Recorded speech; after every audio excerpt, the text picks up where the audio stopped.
Big boss താരവും BJP. സ്ഥാനാർത്ഥിയായി കുണ്ടറയിൽ മത്സരിച്ച റോബിൻ രാധാകൃഷ്ണനെതിരെ ഗുരുതര ആരോപണങ്ങളുമായി സ്റ്റിൽ ഫോട്ടോഗ്രാഫർ ശാലു പേയാട് രംഗത്ത്. റോബിൻ സാമ്പത്തികമായി വഞ്ചിച്ചുവെന്നും തെറ്റായ അവകാശവാദങ്ങൾ നടത്തി പറ്റിച്ചുവെന്നും രാഷ്ട്രീയ മോഹങ്ങൾ ദുരുപയോഗം ചെയ്തുവെന്നും ശാലു പേയാട് ആരോപിച്ചു. ഇത് മുൻപ് സമൂഹമാധ്യമങ്ങളിൽ ആളിക്കത്തിയ ഒരു വലിയ വിവാദത്തിന് വീണ്ടും തിരികൊളുത്തിയിരിക്കുകയാണ്.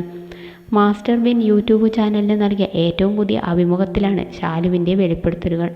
ഒരു സിനിമാ പദ്ധതി വാഗ്ദാനം ചെയ്ത റോബിൻ 20 കോടി അക്കൗണ്ടിലുണ്ടെന്ന് പറഞ്ഞുവെന്നും ശാലു വെളിപ്പെടുത്തി. എന്നാൽ പിന്നീട് ഞാൻ വഞ്ചിക്കപ്പെട്ടുവെന്നും അദ്ദേഹം അഭിമുഖത്തിനിടെ വ്യക്തമാക്കി.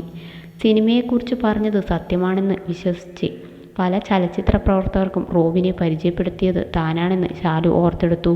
റോബിന് പ്രോത്സാഹനം നൽകാനായി മോഹൻലാലിൻ്റെ ഫേസ്ബുക്ക് പേജിൽ ഒരു പോസ്റ്റ് പങ്കുവയ്ക്കാൻ പോലും താൻ സഹായിച്ചുവെന്നും ശാലു പറഞ്ഞു. ശാലു പേയാടിൻ്റെ വാക്കുകൾ ഇങ്ങനെയായിരുന്നു: റോബിൻ ഇങ്ങോട്ട് വന്ന് പരിചയപ്പെട്ടതായിരുന്നു. അന്ന് അവർ സോഷ്യൽ മീഡിയ താരങ്ങളാണ്. ബിഗ് ബോസ് എന്ന പരിപാടി ഞാൻ കണ്ടിട്ടില്ലായിരുന്നു. ഇവരെ അറിയില്ല. നമ്മളുടെ ലോകമല്ല അത്. അങ്ങനെ റോബിൻ ഇങ്ങോട്ട് വന്ന് എന്നെ പരിചയപ്പെട്ടു. ചേട്ടാ, നമുക്കൊരു പടം ചെയ്യണം. 20 കോടി രൂപ അക്കൗണ്ടിലുണ്ടെന്ന് പറഞ്ഞു. കൊള്ളാം, പടം ചെയ്യാമെന്ന് ഞാനും കരുതി. അങ്ങനെ കുറേ പേരെ പരിചയപ്പെടുന്നു.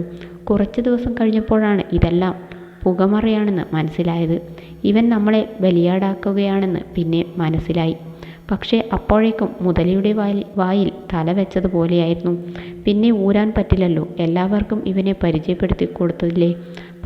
പടം ചെയ്യും എന്ന് പറഞ്ഞു. മോഹൻലാലിൻ്റെ പേജിൽ വരെ ഒരു പോസ്റ്റ് ഇട്ടിരുന്നു.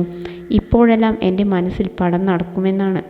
പിന്നീട് ഇവൻ്റെ കയ്യിൽ ഒന്നുമില്ല, പറ്റിച്ചതാണെന്ന് ഒക്കെ അറിയുന്നത്.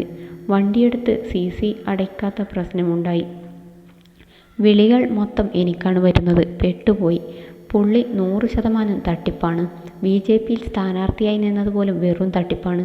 അവിടെ നിന്ന് എന്തെങ്കിലും കിട്ടാൻ വേണ്ടിയാണ് അങ്ങനെ ചെയ്തത്. അവന് സോഷ്യൽ മീഡിയയിൽ എപ്പോഴും കളം വേണം. അതിനപ്പുറം ആരോടും ആത്മാർത്ഥതയുമില്ല. അതേസമയം നേരത്തെയും റോബിനെതിരെ ശാലു പേയാട് രംഗത്ത് വന്നിരുന്നു. ആരെ പിടിച്ചാൽ എവിടെ എന്ത് ചെയ്യാൻ പറ്റുമെന്ന് അവന് വ്യക്തമായി അറിയാം. യൂസ് ആൻഡ് ത്രോയാണ്. എന്നെ വലിച്ച് താഴെയിടാം എന്നാണ് ഇപ്പോൾ ആലോചിക്കുന്നത്. ഇടുങ്ങിയ ചിന്താഗതിയും 3G ജീവിതവുമാണ്.